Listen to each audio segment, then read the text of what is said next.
कहते हैं कुछ रिश्ते जन्मों तक चलते हैं और कुछ रिश्ते मौत के बाद भी खत्म नहीं होते। ये कहानी है दो बहनों की जो एक दूसरे से इतना जुड़ी थी कि एक मौत भी दूसरी को रोक ना सकी।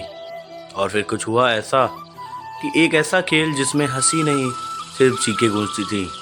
उत्तराखंड के एक घने जंगलों के बीच बसा था एक पुराना गांव भीमताल। चारों ओर पहाड़, पेड़ों की खामोशी और रात में सुनाई देने वाली अजीब आवाजें। गांव के बाहर एक खंडहर था, सुरपूर्णा हवेली, जिसके बारे में लोग कहते थे वहां दो बहनों की आत्माएं भटकती हैं, कामनी और तामसी। सालों पहले कामनी और तामसी नाम की दो जुड़वा बहनें उसी हवेली में रहा करती थीं। मंत्रों की आवाजें आती थीं। गांव के लोग डरते थे पर कोई कुछ कहने की हिम्मत नहीं करता था। एक रात दोनों बेहद खूबसूरत लेकिन रहस्यमयी थीं। किसी को नहीं पता था कि उनके माता पिता कौन थे या वो हवेली में कैसे आईं। गांव वालों का कहना था कि वो दोनों चुड़ैलों की संतान थीं। दिन में वो आम लड़की की तरह दिखती थी और रात को हवेली से चीखे और अजीब मंत्रों की आवाजें आती थीं। गांव के लोग डरते थे पर कोई कुछ कहने की हिम्मत नहीं करता था। एक रात गांव का एक नौजवान राघव गायब हो गया। अगली सुबह उसकी लाश मिली, आंखें बाहर और चेहरा डर से जकड़ा हुआ। गांव में खलबली मच गई। सबकी उंगलियां उसी हवेली की ओर उठी और गांव के पुजारी पंडित शंकराचार्य ने कहा, ये दोनों बहनें इंसान नहीं, राक्षसी आत्माएं हैं, हमें तांत्रिक बुलाना होगा।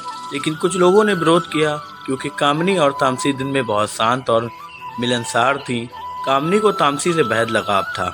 वो दोनों कभी एक दूसरे से अलग नहीं होती थी। लेकिन एक दिन गांव के कुछ नौजवानों ने मिलकर तामसी को जिंदा जला दिया। उनका मानना था कि वह असली चुड़ैल है। कामनी उस रात बहुत देर तक हवेली की छत पर बैठी रोती रही और फिर अचानक उसकी हंसी जंगल में गूंज उठी। तुम लोगों ने मेरी बहन को मुझसे छीना है, अब हर रात एक मौत होगी।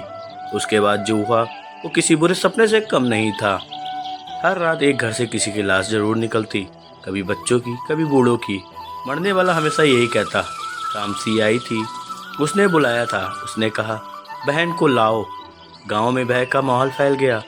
कोई घर से बाहर नहीं निकलता, हर खिड़की, हर दरवाजा बंद। गांव में एक लड़की थी बाला, जो बचपन से ही सपनों में तामसी को देखा करती थी। तामसी उसे बार बार कहती, तू मेरी बहन है, तू ही है बहन। बाला परेशान हो उठी। उसने अपनी दादी से पूछा, क्या मैं वही हूँ? दादी ने कांपते हुए बताया कि बचपन में बाला को उसी हवेली के पास से पाया गया था, खून से सनी, और तब से तामसी गायब हो गई थी। बाला ने निर्णय लिया कि वह हवेली जाएगी और सच का सामना करेगी। रात के समय वह अकेले ही हवेली पहुंची। हवेली के अंदर एक अजीब सी हवा थी, दीवारें जैसे फुसफुसा रही हों। और फिर सामने आई कामनी। तू आ गई बहन, कामनी मुस्कुराई। बाला कांप रही थी। मैं तामसी नहीं हूँ।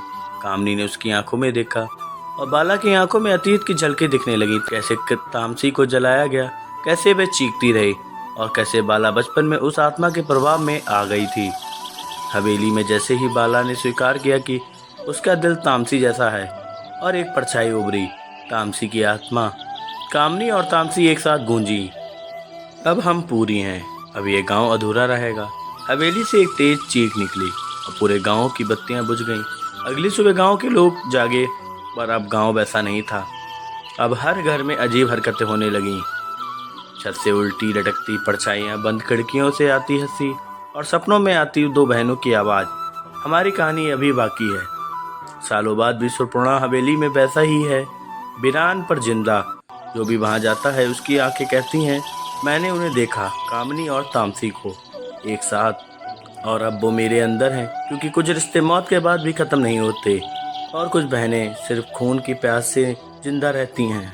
दोस्तों, ऐसे ही कहानी देखने के लिए हमारे चैनल को सब्सक्राइब कर लें और बेल आइकन दबाना ना भूलें।